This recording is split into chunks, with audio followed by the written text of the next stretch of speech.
episode 8 will be Frasie Kellas. He's a bit of a local legend in the Highland League in terms of Lossiemouth Football Club and Elgin City.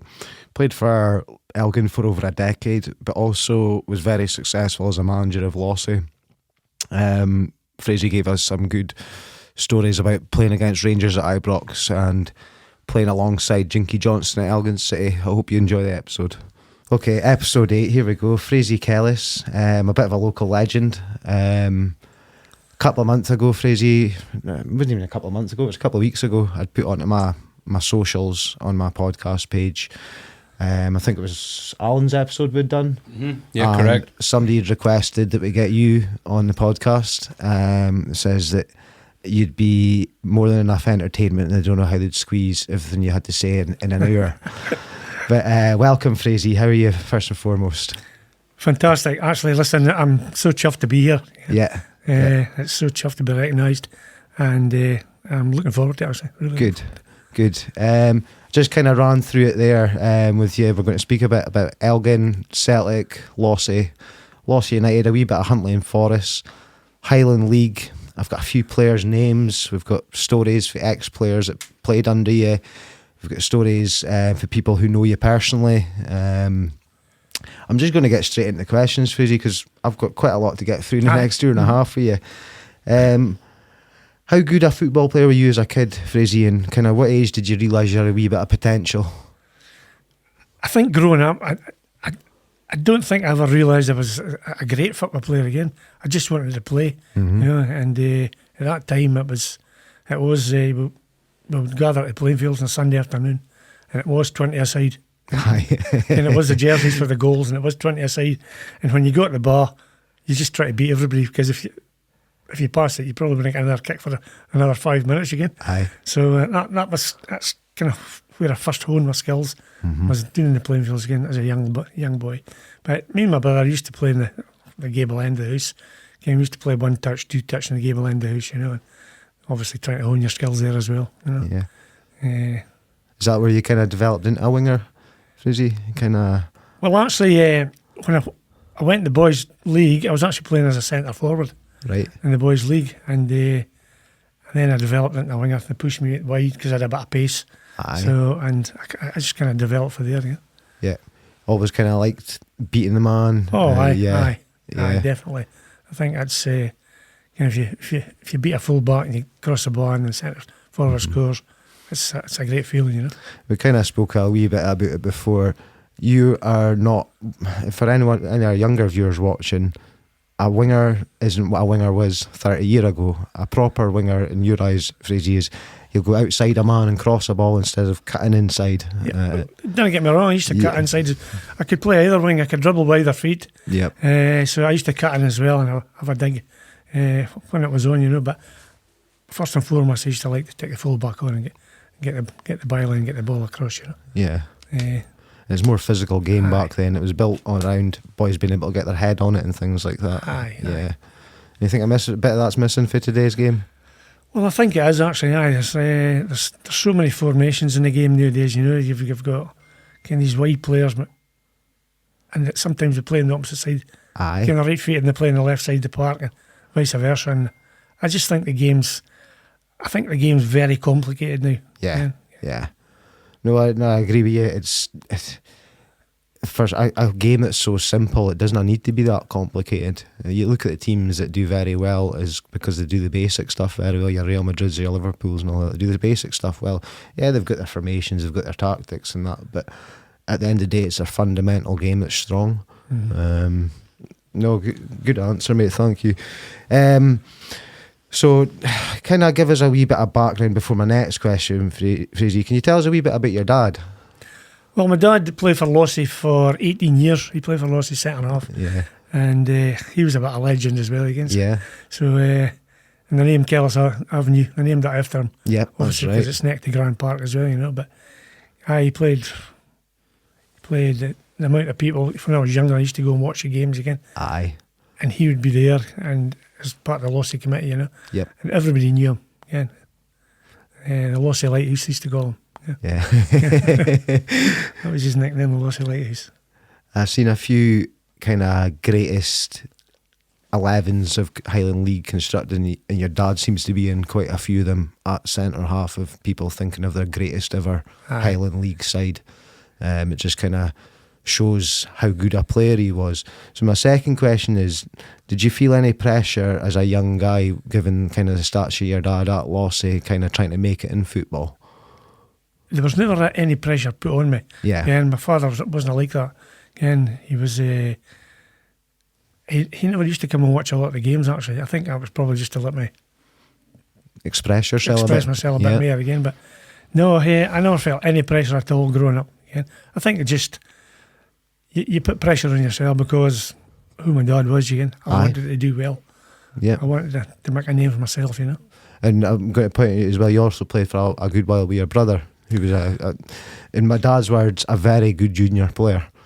Well, I played with Norman and Norman came back again. He played at Elgin, then he left Elgin. He went to Forest, and then he went to Lossie, and then he went to New Zealand for a couple of years. Yep. And I took over as manager, and he came back to Lossie and played. And I would say, in my time in the Highland League, Norman was probably the best passer of the ball with both feet. Okay. So lots of other players were better than him, and they could only pass it with the right, you get. Yeah. Or they could pass it with the left, but he could do it with both. He could, and it's a unique trait, that. Aye. You know. Aye. Honestly, he was a fantastic passer of the ball. Yeah. Who's the best player you ever played with during your playing career? During my playing career, it's very easy. That was Ian Wilson. Ian Wilson was at Elgin City. Left Elgin and joined Leicester. Then he went to Everton, and obviously he was cut for Scotland as well. Fantastic player. What a skill he had. Yeah. What could you see from when you first played with him that he was going to play at a higher level? Without a doubt. Aye. Yeah. Without a doubt. He was he just great vision. Didn't have a right foot, just a left foot. Wow. Yeah. But great vision, and you could see that he was going to go somewhere. Yeah. Oh, excuse me, Frasie. What is it makes? Do you think it makes it is mentally for these guys to the next level? Is it the determination? Is it the hard work? Is it just a mixture of everything, or do these guys have to have one thing that makes it? I think the attitude's got to be spot on right away. You know what I mean? Yeah. And any scouts watching games will watch for attitudes. The attitude's right during the game. You know how they're working off the ball, how they're working on the ball. You know, and Ian had all that. Yeah. And you can see the levels that he got to. I'm just trying to kind of see the difference between a professional level and kind of a semi-professional level. Is there a massive jump up between? Oh, without a doubt. Yeah. Aye, there's a massive. You know what I mean? When I played for Elgin, I used to get up at 5 in, go up my work at Ardesir, you know? Yeah. Then come home, do a 10, 12 hour shift sometimes, and go to training, Aye. you know? But I never got the opportunity to play full time, but I wished I had, you know? Yeah. It was... We spoke about this before in the podcast. I can't remember the player you'd mentioned, Ryan, that had made it from Lossie up to... Was it Stuart Imlach? Stuart Imlach. We'd mentioned a few players that have... Do you think it was easier back then? Obviously, we don't hear of it these days, but to kind of get spotted by a bigger club, maybe a club for down south or a bigger Scottish club, playing in the Highland League or playing at lower levels in Scotland? I think years ago, I think it probably was, you know? Yeah. If you stood out in a game at all, you had a better chance. Yes. I think there's a lot of players now, they're so regimented in what they do, you know what I mean? Their coaches want them to play a certain way, you know? And I think a lot of the times the individual skills are taken away from them, you know? Yep. No, I agree. I coach the same way. I think your first 10, 15 minutes of your session should always be about individual skill. You create a good individual player. It always helps your team. It's never a bad thing for your team. You know, a majority of games are won on individual moments, I feel. That's correct, yeah. And that takes a player normally doing a wee bit of skill, doing something out of the ordinary away from the way the team normally plays to get that goal. You look at Garnacho a couple of weeks ago. Nobody sets up to hit an overhead kick, but he takes his opportunity. He ends up scoring a bit. It takes these wee bits of magic. Of course it does, aye. Yeah. No, I agree as well. I've got a mate that says he can't skin a tatty though, so you shouldn't have to if you score a goal like that though, I suppose. Okay, kind of the flip side of that question, Frasie. Who's the best player you played against in your playing career? Well, that's got to be Sandy Jardine at Yep. Ibrox. Yep. Yeah, he was Scotland. Played Were for you Scotland. his direct opposite in Well, that I could game? play either wing, you see, so I used Yeah. to. Actually, I started that game on the right wing, and a wee story here for you. So, and John Gregg was left back. Okay. Yeah, so I'm playing against John Gregg. Kennedy rolls the ball out to him, and Gregg's got the ball, and he's going to go up the wing. And I obviously slid in and fouled him, and he just kind of looked at me. So anyway, 5 minutes later, I gets the ball in my back to him. Yeah. Woof, right through me, Aye. into the billboards. And he just kind of picked me up and winked at me, I says, that's enough for me, I want to wait the other wing. That's kind of one question I have. Do you think like the modern day game more and more is being like penalised for fouls and stuff like that? Do you think it's, there's even been arguments, should we even have this as a contact sport, which is like, defined, like takes out the whole point of football a lot of the time. It's a physical game, isn't it? Like, do you think that is like continuing down a trajectory of, we're not going to see like the physicality of the game anymore eventually, especially with stuff like VAR and that coming in and kind of poking holes in every little like 50-50 tackle and stuff like that now? I think it's heading rapidly for a no contact sport. Yep. And I think that'll take everything away from the game. Even VAR, I don't believe in VAR myself either, because No. Yourself as supporters, there's nothing better than going to the pub after a game and discussing the game, and there's a lot of controversies during the game that you can discuss. Yep. Yeah, everybody's got an opinion at the end of the day, but Absolutely. obviously this is the way the game's going, and to me, I think it's the wrong way. Yeah. I mean, for me personally, with the VAR stuff, I think if it was literally taking out the clear and obvious stuff, then it would be fine. But the fact is, it's getting too involved now. And I don't even think that's the technology's fault. I think that's the officiating that's behind the technology's fault. Aye. And everything seems to be so subjective now, when in reality, there should be one set of rules that every referee follows. There shouldn't be, I feel that's a penalty, but, Howard Webb might not have gave it, but like Graham Paul, you know what I mean? It seems like... It's a subjective thing. Yeah. The VAR. I think they've either got to have a blanket set of rules on it or just take it away completely.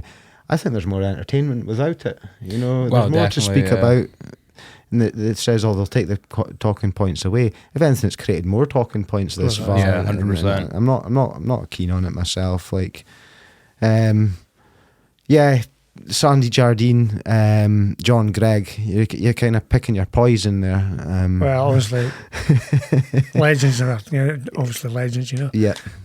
Jardine I think he just came back for the World Cup, and what a player he was.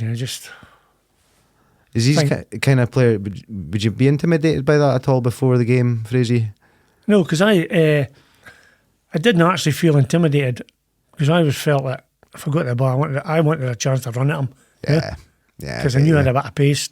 Again, if I got the chance to get past him, I did get past him a couple of times, but honestly, I think he had me in his pocket most of the game.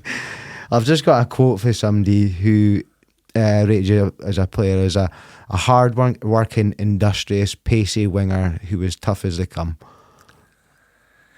Would you agree with that? Well, I think I Yeah. say that. Yeah, wasn't afraid of a battle. That's kind of what I was picking up a lot of comments for people about yourself. You would go into the battle and you would give your all, regardless of your size, against your opponent. I think you had to in that day, because anything went really, tackling wise. Yep. Ken, if you weren't up for it for the start of the game, then Aye. you're going to get a doing sometimes during the game. So you had to either. It's almost admitting defeat if you're not up for it. Of course. Aye. Yeah. Okay. Did you prefer playing or managing, Frasie? I prefer. Well, when I played, I really enjoyed when I played. Yeah. When I signed for Elgin, I really, really enjoyed that. Elgin City they were the team in the Highland League. The Yeah, club. they were. They just won the league the year before that when I joined them. But I really, really, really enjoyed playing. But I always say to anybody that asks me this question, my best moments in football is when I went to Lossie. Yeah. And I won the first cup for them. Aye. I hadn't won a cup for 40 years, and that was the most enjoyment I ever got out of football. Would you consider that probably one of your biggest achievements in football? I would say so, aye. Yeah. Yeah. Because I at the time, well, when I did take Lossie, they were second bottom in the league, and we just kept adding players, better players. Oh, yeah, don't get me wrong. When I first started it, we just to get some doings. Aye. My first game in charge was Inverness Thistle. 6-0 doing at half time. I'm saying to myself, I don't think I'm made for this. But we ended up getting beat 7-9. But listen, it was a challenge. It was a definite challenge at Lossie, but really, really enjoyable. Aye, yeah. That's if you're looking back on that as an enjoyable experience, you've got to take that as a positive thing out of that, Absolutely. Okay, so we've got our first question for somebody I asked. I put out on social media in a couple of Highland League groups and things if anyone had any questions for you. One of the first questions I got asked to ask by is, how many times did you get sent off as a manager in the Highland League? As a manager? Aye. I think people reckoned it was quite a few. I think probably 3 at the start. I think it was 3, aye. And somebody had says you actually get sent off as your first game as Lossie assistant manager, was it? Or your first game as Lossie manager. No, my first game was through Inverness Thistle. I never got sent off that day, no. But I was very fiery in the touchline, Okay. So, were you like that in the dressing room as well? Oh, aye. Aye. Is that something that just comes natural to you, Frasie? You don't think you could control that in any way? Well, as the years went on, I started to mellow a wee bit. But when things are going wrong in the park, especially things you've worked on, training, and things that they should be doing, that used to get to me a wee bit, So, and I used to vent my anger at the players. Sometimes it worked, sometimes it didn't, But. Yeah. Well, I've actually got I'll kind of lead on for that. I've got a story of you's been beat from Stephen McIntosh. He's been beat in the North Cup final by Lossie and launching a tray of tea across the dressing room. Can you remember that? I can remember that very well. I'm very proud of that. But we played Lossie, and I think we were winning the game actually. We're up 1-0, then up 2-1. I think Lossie eventually beat us 3-2. Shawnee Scott was amazing that day. Yep. Amazing. What a game he had. So I came in at the end of the game, and there was a tray of teacups and a jug of milk. I just threw it up and it bounced off the roof and nobody moved, and I looked there in the corner. Here's one of the lads, and I could see was the milk dripping off his nose, but I apologised to him at training, the next training session, for my actions again. But nah. Another famous rant we've been told about is, and this is by Kerry Patterson, is you drew at Fort William, you told the boys a draw is worse than getting beat. You then banned drink on the bus back to Lossie, but by Speen Bridge you'd lifted the drinking ban. I done the Googling last night, Frasie, it's 9 miles. I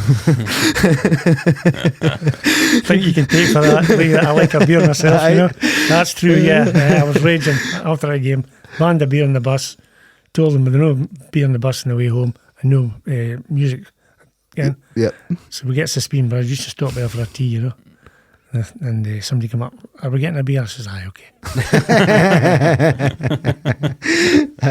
That's quality. Fantastic. Okay, so I'm just kind of going to go back to go forward. My next question actually was, what is it like to play against Rangers at Ibrox, Frasie? Well, honestly, Lee, it's as you mentioned earlier, it's a game I'll never forget, The whole build up to the game was fantastic, couple of weeks before that was great.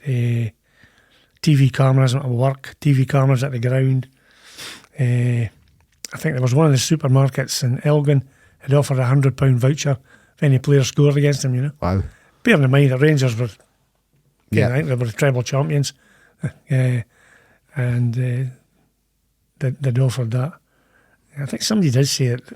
They'd offered some garage had offered a car as well, but I can never remember any car being offered. It was good. The build up. I remember we pulled up at Ibrox, and the guy is dressed in uniform. He came out the door, and Jock Wallace came out behind him. And he says, "No, I'll deal with this." Jock Wallace came out. Jock Wallace and my chairman at the time, Tom Gordon, were really friendly. Okay. So Jock came out, took us in, showed us around Ibrox, Wow. There are a lot more trophies in it then than I have now.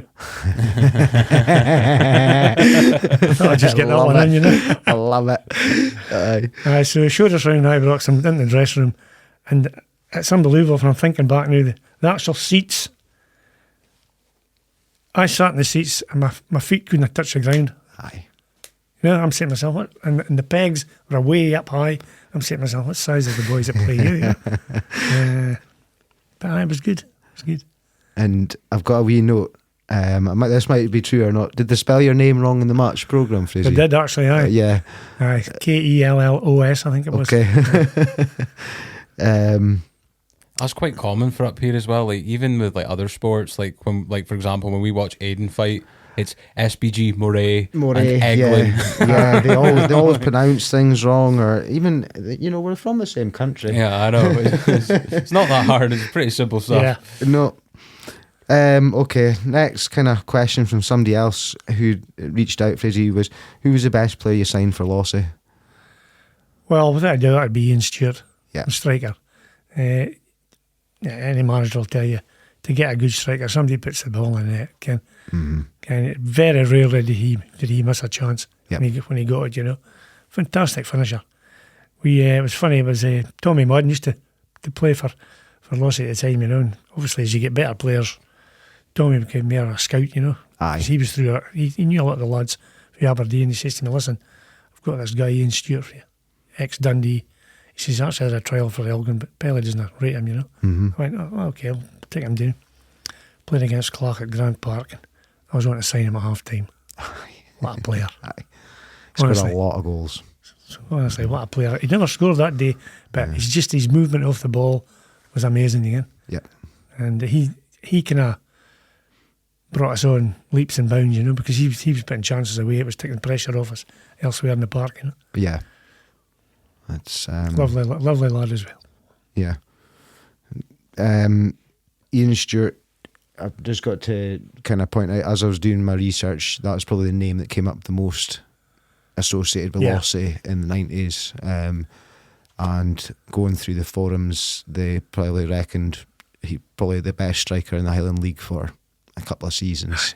Definitely. Yeah. And to be at a club, no offence to Lossie, but a club the size of Lossie at the time. Well, no, you're right. You know, like, it speaks volumes, you know. And it was also kind of down to your own management, Frasie, that you managed to keep someone like that, because you probably have more information now. There's bound to have been clubs that were interested in him. There's lots of clubs interested in him, Lee, but with a great camaraderie at Lossie. Yeah. A lot of his mates played. Scott Patterson, Gary Clark, Darren Still, Ivor Perry. They were all mates, you know. And they grew up together playing football, so I think it was a big thing for him, you know. That. Yeah. And they could see that we were starting to make inroads into, you know, Aye, great. being man. a good team. I'll get on to like kind of the success of Lossie for in just a wee bit, Frasie, but I'm just going to look at the cameras, mate, but keep going. yeah, sorry. What do you put down your success at Lossie down to? Because without a doubt, your period at Lossie was the most successful period Lossie have ever had in our history. Most trophies in that time compared to any other time. What do you put kind of your success down to? I think it was a lot of hard work by myself and the coaching staff, also the committee as well. Again, and don't get me wrong as well. We had a lot of support for again the fishing boats that were left. Again, a lot of them were obviously fair Lossie, but they were in Peterhead, you know. But the boats, I made sure they were home the weekend to watch Lossie. If Lossie was home, they wanted to be home to watch Lossie again. And there was all that kind of camaraderie throughout the town as well. Yeah, we were really, really well supported. You know, sometimes 500-600 at home games, you know. It was really good.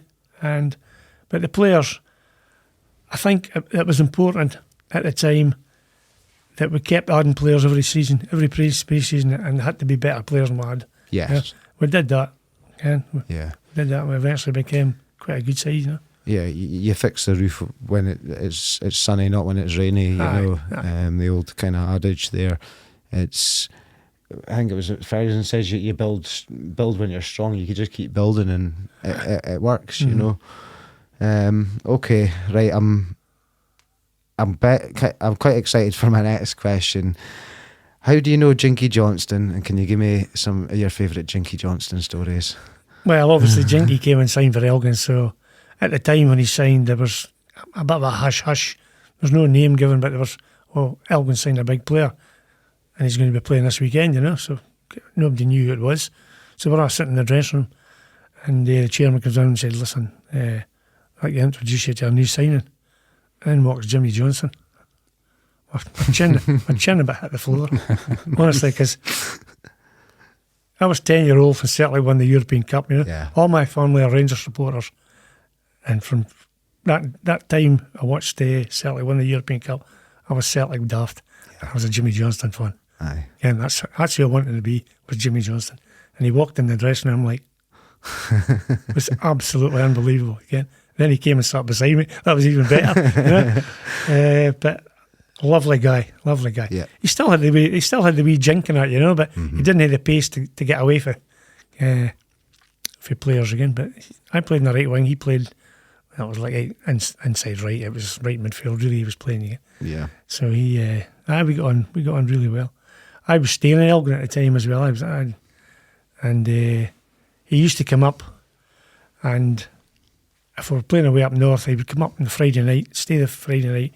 By the time we get back, the trains were all gone, so something to stay the Saturday night. So I have a Jinky Johnson in my house, sit and have a drink, If I see when I tell people that, I don't believe it. No. That must have been so surreal for you as someone. It was actually. Yeah. And looking back now, and I said to myself, gee whiz, Celtic's best ever player. Yeah. Sitting in my living room having a drink, Unbelievable. Aye, it was great, obviously great. And did you, being kind of like the same kind of position, did you learn anything off of Jimmy? Oh, of course you do. Aye, Yeah. he never used to come up to training. He just used to come up for the games, So it was difficult to get a real blether. We probably maybe had about 10 minutes before the game went to the pitch again. Again, we got a kind of understanding. It was quite good. Yeah. Did you? Is there any kind of moment on the pitch where you think I'm playing with Jimmy Johnston here? Ken, it's this. Well, I don't know if it was on the pitch, but probably before the game, and after the game, you say to yourself, "Gee, that's Jimmy Johnston," It was just surreal. Yeah. I remember asking my dad years ago, I says, "Why did Jimmy Johnston sign for Elgin?" And he says, "Because he liked the booze and it was good pubs up here." Well, he did like a small aperitif and then again. That was his lovely guy though. Yeah, absolutely lovely guy. You could sit down and just speak to him like a normal guy, Yeah, and you did not. There was no. Well, as you say, a normal guy. There was no. That guy's won a European Cup and probably one of the most well-known people in Scotland. Yeah. Here he is having a pint with me. Took his winner's medal up once to show us. Aye. He's European Cup winners. That's unbelievable. Yeah. I mean, mentioning that there with the not staying up here full time, that seems to be quite, even to this day, right? When Elgin signed like the last kind of one that we talked about was probably Craig Beattie. I don't think he was living up here. Craig Beattie was at Elgin a few yeah. seasons ago. He didn't have a great spell. I've probably spoke. He was playing centre back, was he? They played him as a sweeper. He changed his whole formation and bought players in to fit around him, and it just didn't work. Just didn't work. He was too slow to play sweeper. Sweeper, you need a bit of pace to play sweeper. You've got to be, if you're not playing behind the line, you've got to be playing in front of the line. Yeah. It's I think like before that, your last big one at Elgin. Did he not have a striker on loan from Rangers at one point, or maybe even signed him? I was thinking more Andy Gorham. Gorham had a wee stint at Elgin. He had a few games, didn't he? Yeah, he had a wee stint at Elgin after that as well. But that's absolutely amazing. I've got that puts a smile on my face just to know that you kind of you hear a lot about Jimmy being a really nice guy, but that could be somebody speaking to a TV camera, but it's really nice to hear. Okay, my next question, Frasie, is who's your favourite player of all time? My favourite player of all time? Oh, I better mention a Scottish player here. Eh? You can give me a Scottish and a internet. You can give me two if you want. Well, my favourite, Danny McGrain. Aye. I thought Danny McGrain was the type of fullback Danny was, he was years ahead. Yes. He was like a modern day fullback is now, you know. Always pushing forward, always looking for the overlap, you know. I just loved Danny McGrath. I thought he was a fantastic player. Fantastic. Very ahead of his time. Oh, as well. very much, aye. What would he have been worth in today's game? Exactly, aye. What would he be worth? Yeah. You know? And he didn't look like your traditional Scotsman either. Ken, he was very tan. He looked Italian. Aye. Ken, a very handsome guy. Leading on for that, who's your favourite current player, Frasie? Current player? It's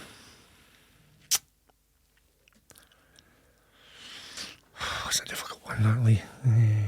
You get anyone in the Celtic team you like just now? I like the guy O'Reilly. I think he's quite a good player. I think he's a clever player with the ball. He makes things happen in the last third of the park as well. You know, I like him. He's not my most favourite player though. I would probably say Ronaldo in his day. You know, Ronaldo was fantastic. Even Messi. You know, Aye. Ken? Yeah. I couldn't have fit Messi into my team.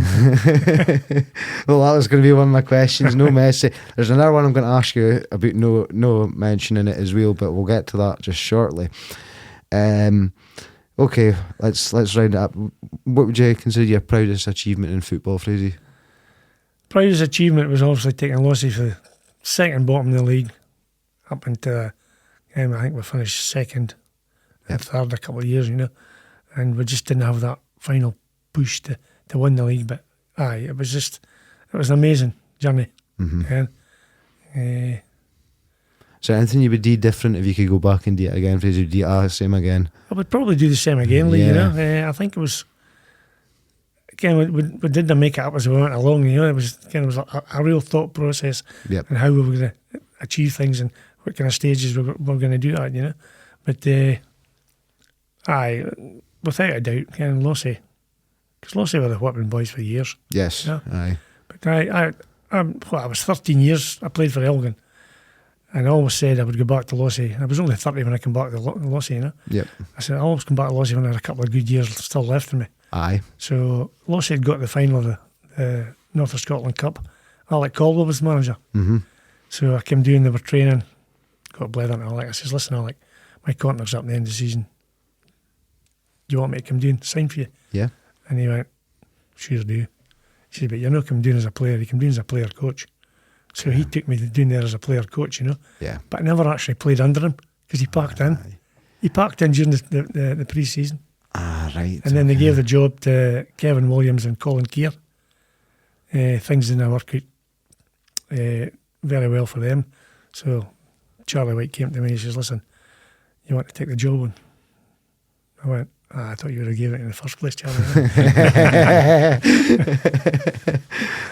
But even just like looking at the odds we're up against as well, because Inverness were still in the Highland League in the 90s. I think Elgin still in there as Ross well. County as well. Yeah, so like, you know, the Inverness, resources. that's Peterhead, they were still there, you know. And there are good clubs as well, you know. We went to see Elgin game once, you know, and the guy that does the historian, Robert Weir, you know, so he came up to me, introduced himself, he says, "You realise you're the last Elgin player to score 100 league goals? There's only 5 ever done it. Wow. And I'm the last one to do it, you know." And one of the committee was saying, but that was a Highland League. And I just says, "That was a better league than you're playing in now." Aye. And it was. I agree. Yeah. It was. That's quite a remarkable thing for you to take Lossie, this kind of size. When, as you say, Ross County, Inverness, Peterhead, Elgin, big clubs. Is there any games that stick out to you, Frasie, that you think, that we fucking smashed them? Oh, there's lots of games. Lee. One at Ross County. Went to Ross County. I think we were sitting second. I think we were second. Ross County were top. So gave the team talk. I says, my brother Norm, I says, "Listen, I want you to stick in Gordon Conley." I says, "He's the guy that makes him tick. Stick on him. Make sure you get a few good tackles in him early on. Don't let him run the show." First half, Conley run the show for first 45 minutes. We're doing 2-9. I was raging. Coming at half time, I was raging. I says to Norman, "What do you think you're doing?" I asked you to get close. And he just turned to me and he says, "Well, if you're not happy, do it yourself." Well, I jumped the bench and pinned him against the wall. And I says to myself, I shouldn't have done that. Never spoke to me for 3 weeks. I even got away with my mum for that. Right. Oh, fantastic. Okay. Right, that's kind of the end of my question. I just got to get a bit of chat with Fitba. New year, Frasie. I've got a couple of names that was got mentioned to me, mostly by people that know you and things like that. Ian Stewart, we've kind of covered. Drew Ross. Drew Ross was an excellent wee player, excellent wee winger. Like a wee Jinky Johnston. Yep. Celtic man as well, by the way. He stays in Australia now. But good player. He was a really good player. Yeah. Could have been better. Could have been better, okay. Could have been better. He liked the Friday night eat. Okay. That was his problem. That's one thing I never did, was go to Friday nights. Ali Shewan. Fantastic player. Yeah. Oh, it's unbelievable, honestly. What a man. What a centre half he was. I remember we had Chico McCarty. Ali kind of stopped playing. He managed the team for a wee while, so Chico McCarty was playing centre half, Yep. And we were playing Carly at Borough Briggs and big Ray McIntosh. He was about 6'3". Chico must be 6'1", 6'2" himself. So McIntosh is beating him the ball all the time. So Ali Shewan says to Chico half time, listen, first ball comes down the middle. I don't even want you to go for a ball. Just nut him right behind the ear. So he did that. McIntosh never won another ball. No. Yeah. Too scared for it. Aye. Never won another ball, But Ali, lovely guy. Worked with Ali at Ardesseer. He was a scaffolder at Ardesseer. Yep. My next name is Chico McCarty. Chico, Chico was a good player. Yeah. Didn't have a lot of pace, but what an engine he had. Yeah. Up and doing, when he played in the middle of the park. Okay? He moved them, I can't remember the manager, but somebody moved him from the centre half to the middle of the park, and he was from box to box. Mm-hmm. I knew if I could do that wing and put the ball in the box, he'd be there. Aye, that's mad. One way or another. Yep. Aye, good player, really good player. Pele Patterson. Pele. We all played at the boys' league together, Pele was streets ahead of us. He was about a foot taller than all the rest of us as well, but what a player. Yeah. Absolutely great player. Used to play sweeper for the select, but great player. Great player, aye. You can see why he was picked up. Oh, without a doubt, yeah. Aye, it was streets ahead of us. Yes, yeah. Aye. One of the questions I got asked was, what do you reckon is the best Elgin team you played in, Frasie, out of your career? The best Elgin team? That would have probably been when Jim Gerrard and Willie Grant was managers. Okay. Kind of co-managers, Yeah. It's the fittest I've ever been from Jim Gerrard. He was a fitness freak, again. Yes. He used to train us. Unbelievable training. Pre-season was, honestly, it was, when I think back now, pre-season was absolute murder.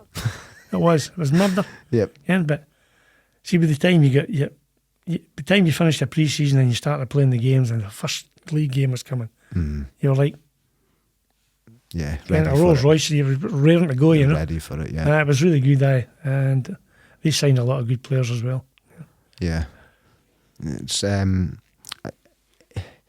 though they're in a higher league, Elgin are not half the team they were in the 80s and the 90s, No. I think some sink or swim, right? Like you see Cove Rangers, obviously, they've got investment, haven't they? Which, yeah. I think more teams from the Highland League are a bit more hesitant to do it now. You've got Bucky that have won a bunch on the trot and they're kind of staying about rather than, making the leap. They've also just got a massive Scottish Cup draw, which I think will see them good for a few years. They might make. They're talking about 250 grand, aren't they? Yeah, which might see them make a push for League Two. Yeah, with signings and things like that in the next couple of seasons. But I just don't think that Elgin.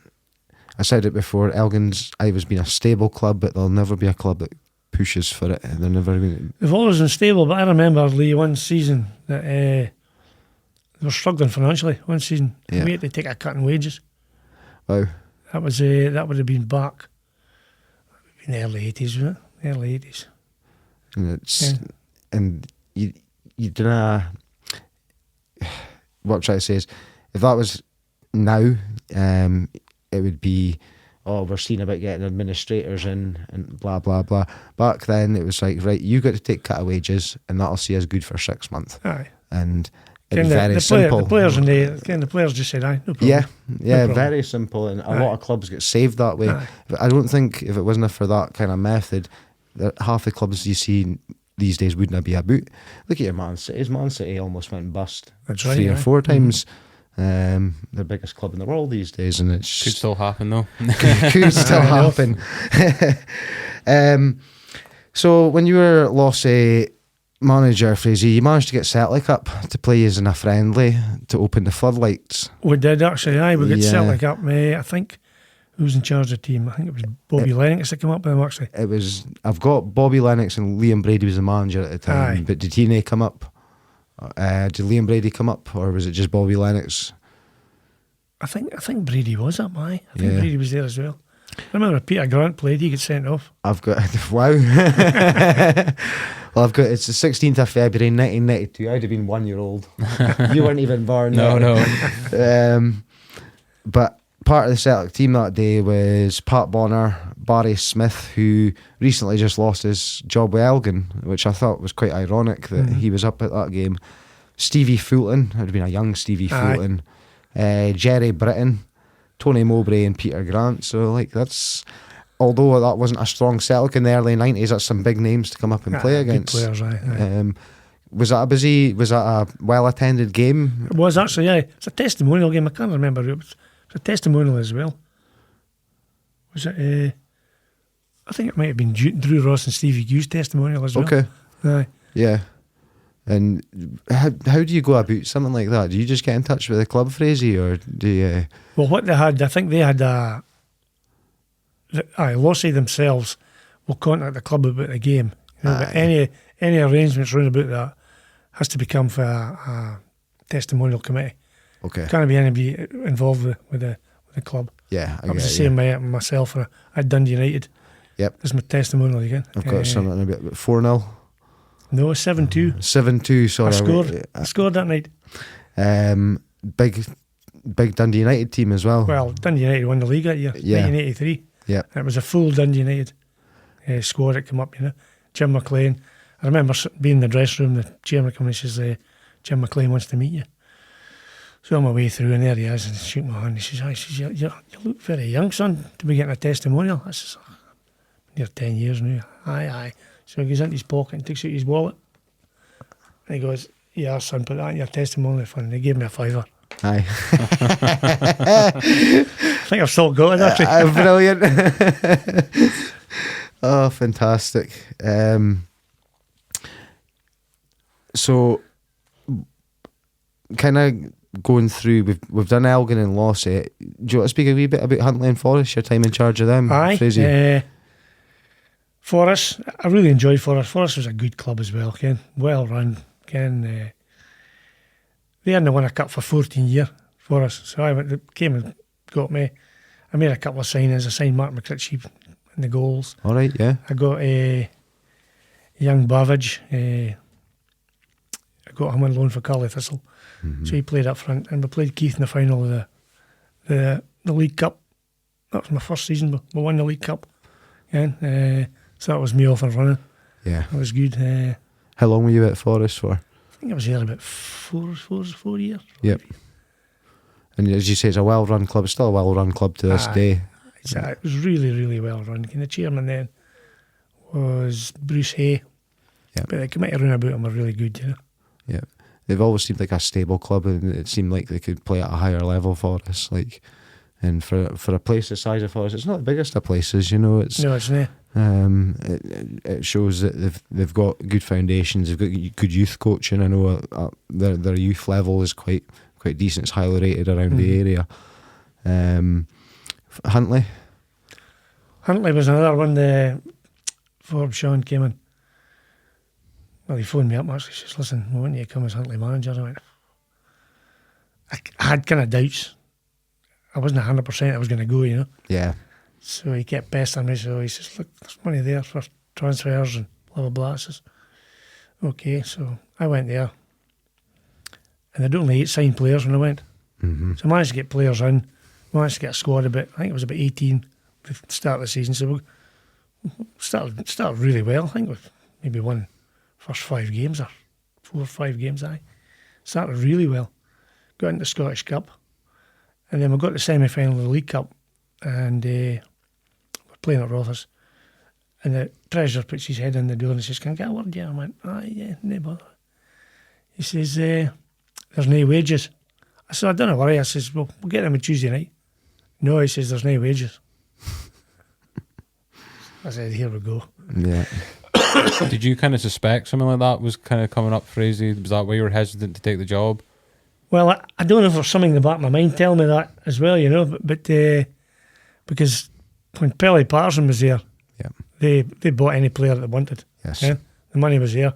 And Doug Roovy as well, he was manager there as well, so they got to spend what they wanted in the players. But I just felt after that game, I think I had one more game, and there's guys when they're getting expenses, and I says, listen, I've had enough here. Yeah. Yeah. Yeah. So that was me. I didn't even think I lost the season. And then was that a break for football after that, Frasie? That was a break. I went back offshore, started working back offshore again. So that kind of. I think, I don't know if I'm asking a mad question here, Frasie, but have you got any like coaching badges or anything like that? Or I had my B coaching badge. Yep. Aye. And did you plan to take that any further, or did you just kind of? I planned. I was going to go for my AI. I was, but obviously, leaving Lossie was kind of. Yeah. Would you you put that in the back burner? If you'd taken, because obviously you've had, apart from your wee spell, haven't you, you've had success at every club you've been at. You've taken the offer of a higher club, for example, if Elgin had come and spoke to you? Well, Elgin approached me twice. Did they? And I knocked them back twice.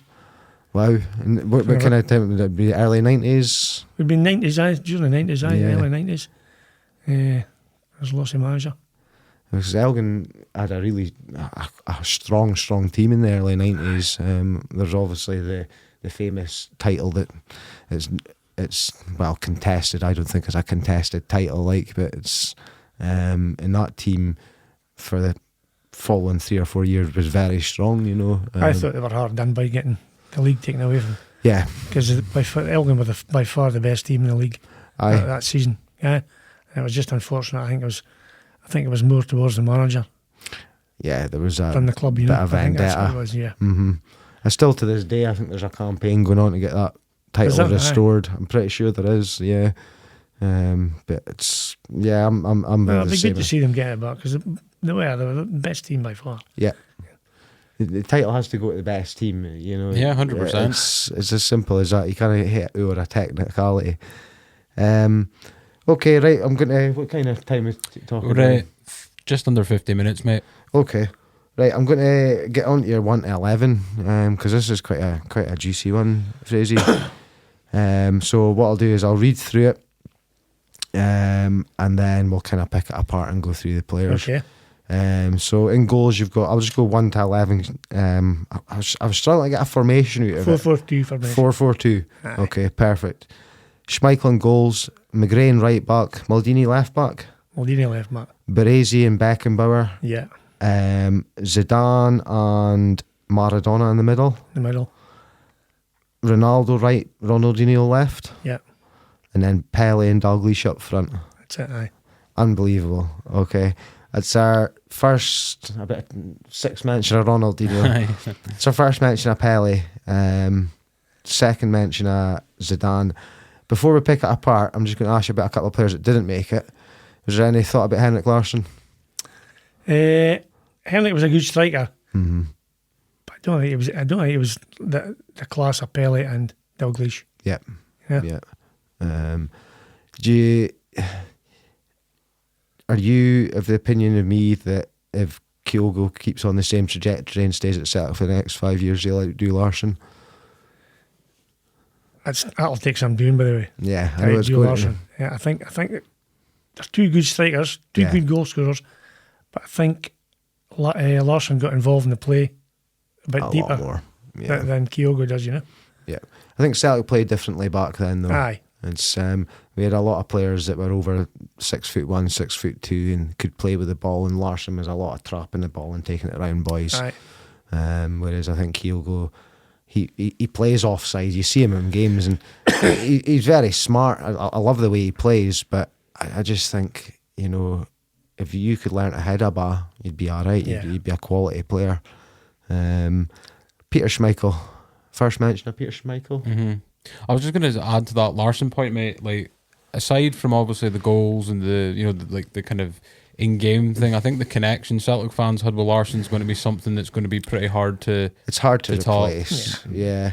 I don't think we've kind of taken to Kyogo as much as we took to Larson, but we'd also Larson came at a time where they'd just had a 9 in a row, and we needed a wee bit of light at the end of the tunnel, and he was our light at the end of the tunnel. Yeah. I don't know about you, Frasie, but I always felt growing up watching Celtic with Larson, if we had Larson, we had a chance, and it was as simple as that. Yeah, there was always a goal. Yeah. And then when you had players like John Hartson and Chris Sutton around him. If you look at that Celtic team then, the power and the strength, Yeah. and you mentioned it earlier on there about the size of them, I think that's maybe a factor in Celtic's team Now. today, Yep. that they haven't got that strength and height Yeah. in the team. And just watching the game today, that was very evident in the second half. Kilmarnock bullied them off the park Yeah. in the second I half. agree. You know, but I'm sure Brendan will sort it out. I hope so. I'm going next weekend, and I'll be disappointed if my only game this season ends up being getting beat at Celtic Park. But okay, Peter Schmeichel, the Great Dane. What a keeper! Like, unbelievable. Fantastic keeper. Just a huge presence in the goals. You know? Yep. But I like the way he spoke to his defenders. And there was no nonsense. Mhm. You know, if they weren't doing their job, he would tell them.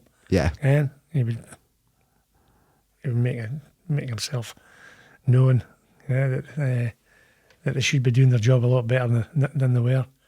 I thought he's a fantastic, great shortstopper as well. I agree. Yeah. He was. I think Ferguson had rated him as his best ever keeper, and that's over Van der Sar, which somebody the stature of Van der Sar is unbelievable. You know. And even like at international level, he won the Euros with Denmark, was it? He did. Yeah. With the team with Loud drops in it as well. I remember that. Danny McGrain. Danny McGrain. I think Danny McGrain is the best fullback ever.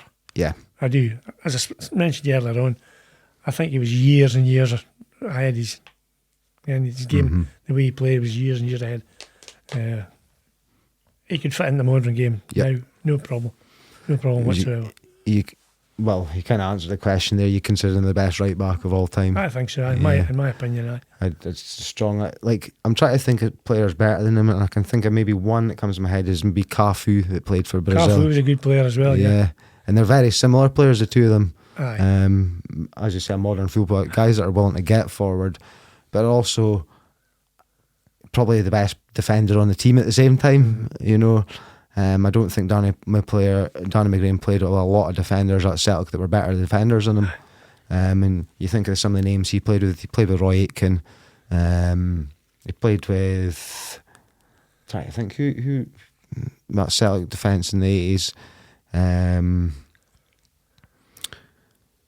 I think the thing with like fullbacks as well is it's a position, not that it doesn't exist anymore, but I think it's either wing backs or inverted fullbacks now. Exactly, yeah. Yep. So like with wing back, we were talking about wingers earlier. It's usually they're doing the winger's job now, and they take less responsibility off them going back the way. And then the inverted one's the exact opposite, where they crowd the middle of the park, where a fullback was like your engine in the team. He was expected to do both in the 90s and stuff like that.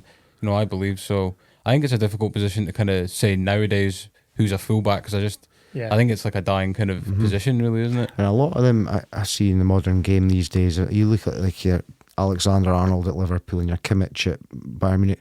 They're not just a right back. They play defensive mid. They can play in the centre. Yeah, you know, they're all multi-positional. There's nobody I can think of just now that's he's the best right back in the world just now.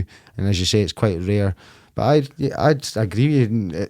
Even if I can't think off the top of my head, he's probably top 3 of all time fullbacks, without a doubt. Maybe we got Carlos Alberto in there as well. He was an unbelievable fullback.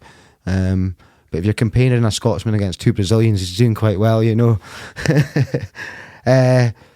Next one's an absolute Rolls Royce of a defender as well for your left back, Paolo Maldini. What a machine. Mm-hmm. Absolutely beautiful to watch Yeah. on the ball. You know, again, he was up and doing that left wing.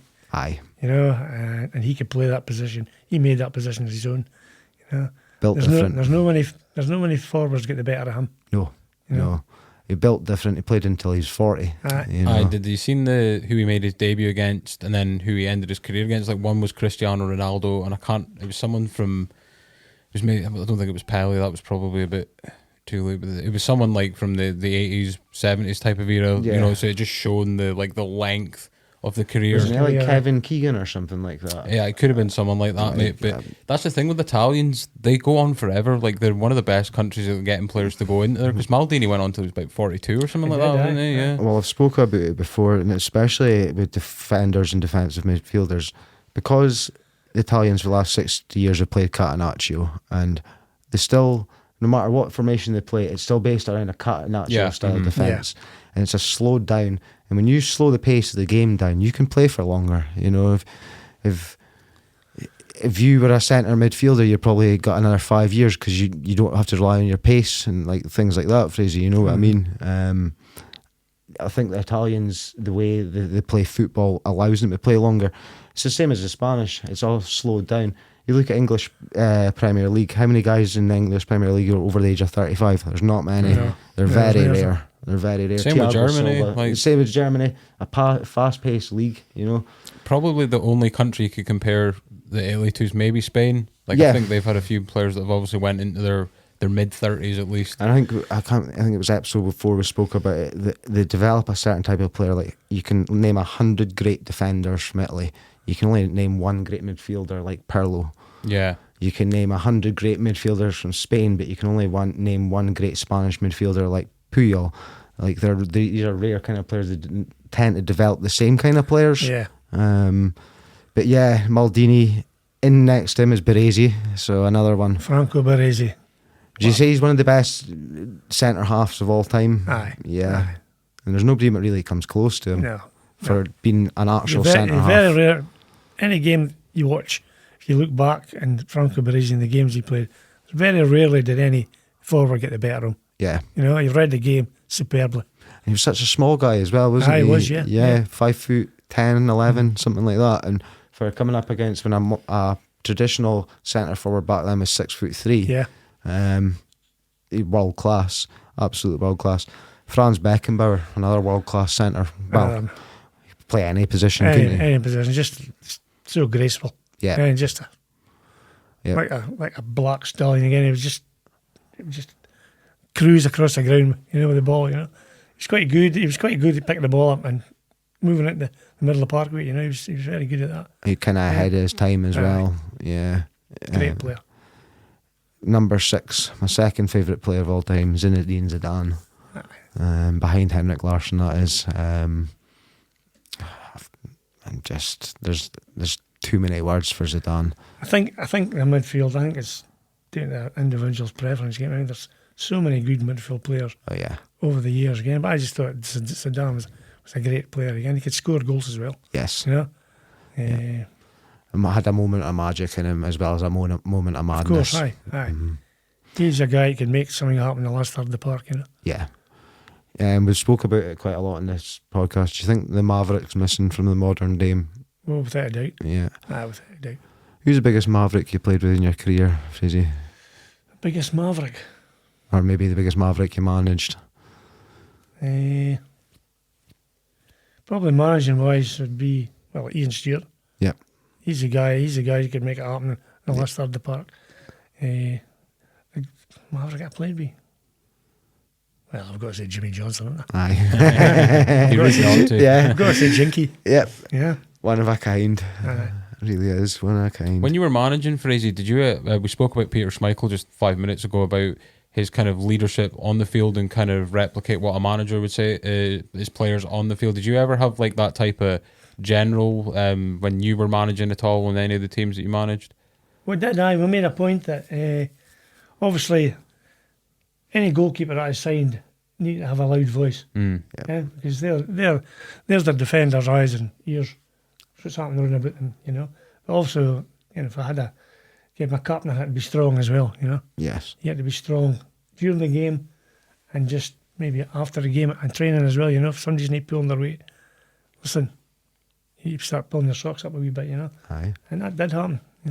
I say that to my own goalkeepers. I say, you listen, my defenders say, listen to your goalkeeper. I says, you only see what's in front of you. I says, he sees the whole pitch all the time. Of course he does, aye. He's more important than probably anyone in there.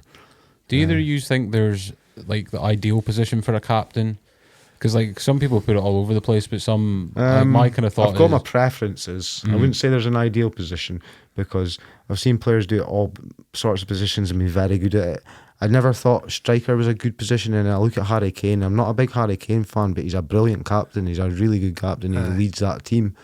But I also looked at players like Cantona was captaining for United, and he was a striker and he was fantastic at it.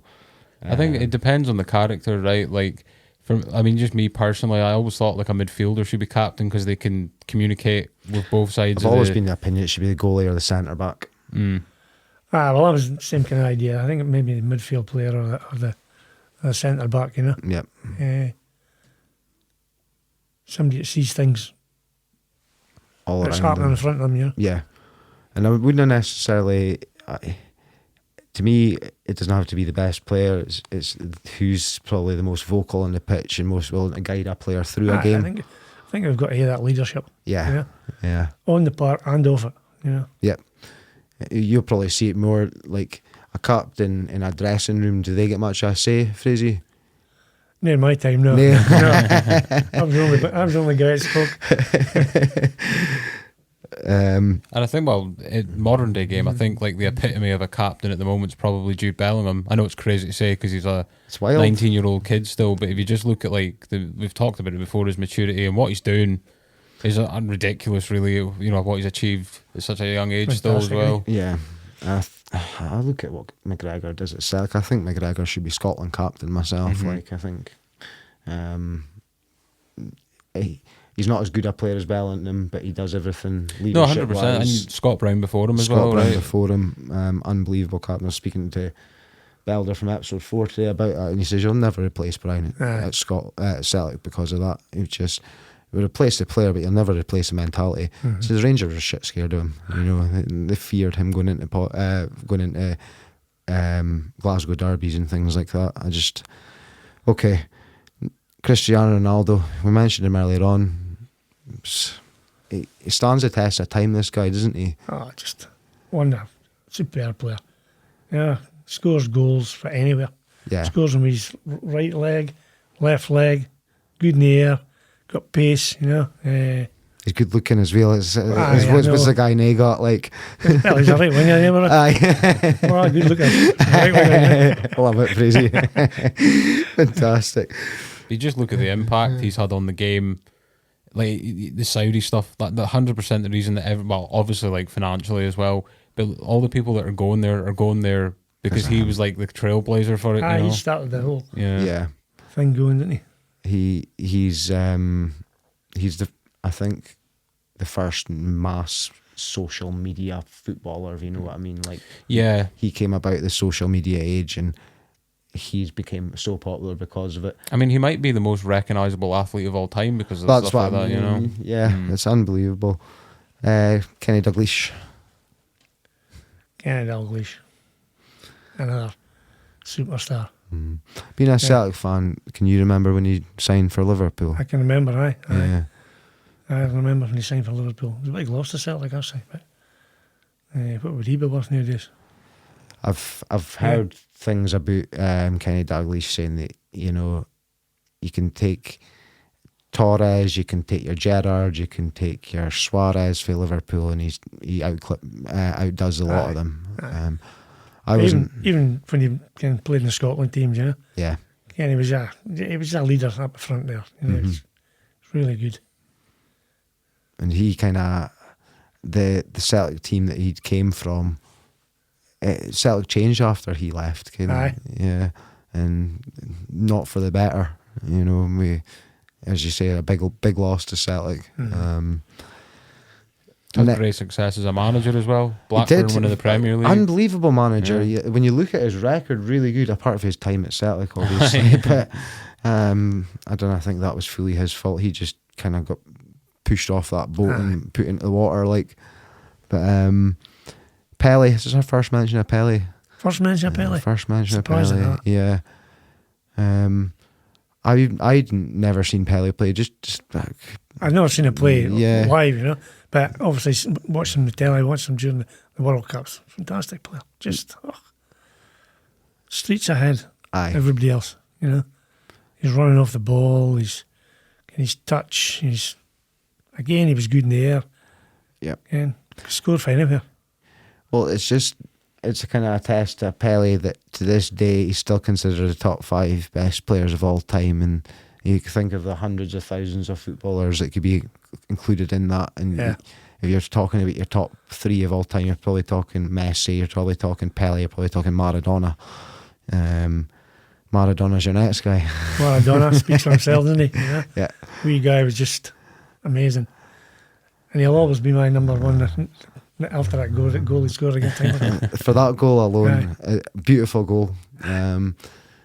Which one are we talking about? I'm talking about the hand of God. Well, that was a good goal. The one he beat about 6 of them, didn't he? Yeah, he did. I think Terry Butcher's still looking for him yet.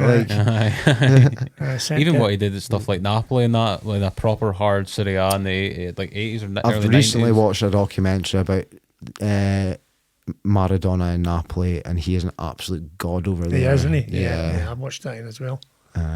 It's unbelievable the way he's seen over there. You never get a bigger character in the game either as well, would you? No.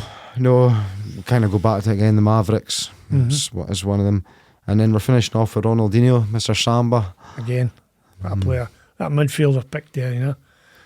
Lots of goals to scored with the 4 of them. Yeah, you're winning pretty much anything you win with that. The skill was unbelievable. Again, Ronaldinho beat anybody anywhere. Yep. Yeah.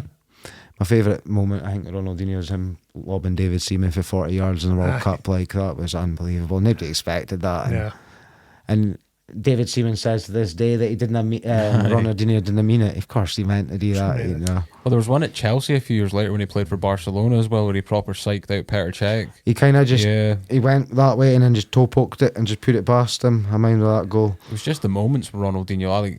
Messi and Ronaldo, I think I said this a few episodes ago, Messi and Ronaldo are obviously the greatest of all times if you look at on stats and achievements and everything, but Ronaldinho was just from another planet, man. Honestly, I don't know if we'll ever see anything like that again, to be honest. Especially that prime years at Barcelona he had. I don't think so, mate. He was a fantastic player. Okay, we're just going to do a wee bit on Lossiemouth United before I ask you my last question, Frasie.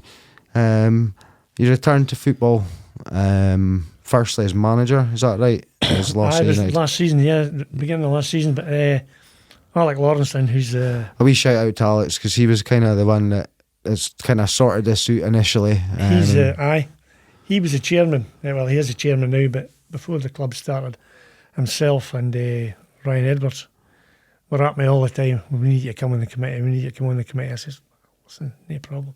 I'll come on the committee, And then one day Alec came and he says, listen, we're struggling to get a manager here. He says, are you going to do it? And I went, really, Alec? He went, if you're going to do it, I'll do it. I says, I'll do it. So anyway, we kicked off the season, but the quality of the players we had at the time just weren't the best. We're getting some real thumpings, and I expected that. Yep. I think first and foremost it was just to get the club up and running, getting the name back in the league, and see how things went for there. But gradually, I was offshore, and I was going offshore more and more. So I kind of had to step back from the manager side. So the 2 coaches that was there, Kevin Stewart and Scott Campbell, they kind of took things over. Scott's the manager now, and he's doing a fantastic job. Yeah. Honestly, they're doing an absolute fantastic job. The contrast between the team last year and the team now is unbelievable. We're joint top scorers in the junior league at the moment. So big 9-0 win as well a few weeks must ago. Be doing something right. There's a few boys that I went to school with playing in your team just now. You've got Ross Archibald. Ross, we've got Ross on loan for Lossie. Scott Dunn, who's another name. Big Scott, I've signed him. Yeah. They've made a hell of a difference up front. Yep. Yeah. Whereas before we didn't have proper strikers. We were knocking the ball up front and it was coming back too quick. The defence and the midfield wasn't getting a chance to get up. But now, obviously, with better players that can hold the ball up and give you a chance to support. Got kind of a wee little and large partnership. Aye, going works great. Yeah, works great. Yeah. Like Scott, he takes all the challenges and Roscoe's sniffing around about him, you know. Aye. It's really good. Really good to watch as well. Yes. At the moment. Is Ali Bellingham still on loan as well from Lossie? I know he was kind of coming back from quite a big injury that he's sustained. Well, he got injured again there. He tore his calf muscle, so he took a bit of time just to make sure that it's sorted properly. But he must be due to come back. Aye. Again, back training, back playing. Good player, Ali. Yeah, 100%. And obviously Scott, he's a very young dude. Obviously for a manager, and he's like you said, he's doing amazing. Like I see, even the interviews he gives afterwards and that, you can tell he's made the role his own as well, which must be quite an intimidating thing, especially for a guy who must be 26, maybe 25, something like that, you know. Mm-hmm. So yeah, smashing it brilliant. But the club itself's run really well again. Obviously, fundraising has got to be done all the time, you know. Absolutely, But everything, you look at the social media posts again, it's fantastic, really fantastic. I met a guy on Friday night when I was watching your coaching, and he says to me, he says, you're back at Lossiemouth United. He says, they tell me that it's a great setup there now, you know. So obviously, I says, who told you that? He says, everybody's talking about it. So it's good that everybody is, you know. So to go for a player, if the club's been run properly, which it's actually been run like a Highland League club. Yeah, that's what apart from they paying any wages, you know, but it's in the background, the players want for nothing. Yeah. How long was the club away for? I think it was about 10 years, was it? No, I think it was only about six. Six. I was in abeyance for about 6 years, aye. That's a massive operation to get off the ground and get back up and running again. So they've absolutely knocked it out of the park. A lot of people wanted that club back. There was a lot of big demand. Well, there was a void there because Lossie had their youth teams and they had their under-20 team, but I think they've done away with the under-20 league. So these players, unless they're really good, they weren't getting football, you know. So we've picked up a few of their players, and that's just a stepping stone that these guys need. Yes. Yeah, junior football. And then Highland League. Yeah. And so we're really good understanding of Lossie at the moment. So onwards and upwards, Frasie. Aye, long may it continue. Yeah. Long may it continue. And you enjoy your role as director of football? I do actually. I enjoy being involved. I've been the manager was away for a couple of games, so they asked me to get in the dugout. So I enjoyed it. I enjoyed being back in the dugout. No teapots getting thrown this time. No. Just keeping people on their toes for a little bit. Yeah, exactly. Okay, before I do my last question, Frasie, I'm just going to do a little bit for people listening. So hopefully everyone's enjoyed the episode so far. Please keep following us on social media. What else am I going for, Ryan? Spotify, Apple. Give us a wee rating. Check out our sister podcast. Oh yeah. Check out our sister podcast in Northeast Corner on Spotify and Apple and YouTube as well. Give them a wee rating. Okay, Frasie, I've got one final question for you. If there was a penalty that your life depended on somebody scoring, who would take the penalty? I would take that penalty myself.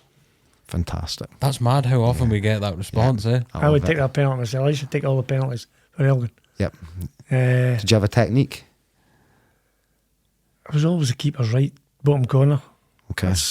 Always there and hit it as hard as I could. Aye. Take the keeper in with it if it need be. Yeah, aye. I would definitely take it myself. Yeah, excellent. Okay, thank you very much for coming on, Frasie. It's been a pleasure. Really appreciate your time. Flies by, doesn't it? It does. Does not feel like an hour, 16 minutes. No. If anyone wants to go check out Lossiemouth United, I fully encourage it. I follow you guys on social media and things. You're getting some big wins in just now. It's good to see, and long may it continue for you guys. We had the double last week, a couple of weeks ago, because we had the 9-0 Lossiemouth United, and then we had the absolute barn burner at Grant Park with messed this team's name up. Was it Clachnacudden? Clachnacudden, yeah. First time Lossie had beat them, and it was 5-3. 3 goals in 3 minutes. And we'll not speak about how Elgin City are getting on. Okay. I was at a thing last Saturday night, and this guy came up and he says, "Listen, I've sent a question in. I want the guy to ask you." I says, "What the questions are? When's the last time you combed your hair?" Thought he was serious as well. Oh dear. No, I appreciate it, Frasie. Thanks very much for your time, mate. Nah, Okay. Is that us wrapping, That mate? is for Merry tonight, Christmas, mate. everyone. Considering Yeah, this will be coming okay, out yeah, this Boxing will be Day. out on Boxing Day. So Boxing Day, is it? Yeah, Merry Christmas, everyone. We're going to have a wee break, but Plans change. It would appear. plans change. I think I'm just going to keep these going over the next couple of weeks and get a few out over the start of January. That. So I don't know who my next episode will be. It's possibly going to be Robbie Hope. It's possibly going to be Jamie Acast, the referee. I've got Craig Christie for the Northern Scot coming on. Lots of good stuff to come, and I've got another big international football player coming on soon. Yes, but I can't yes. I can't We say won't too much reveal about yet, that no. just now. So, okay, thank you very much.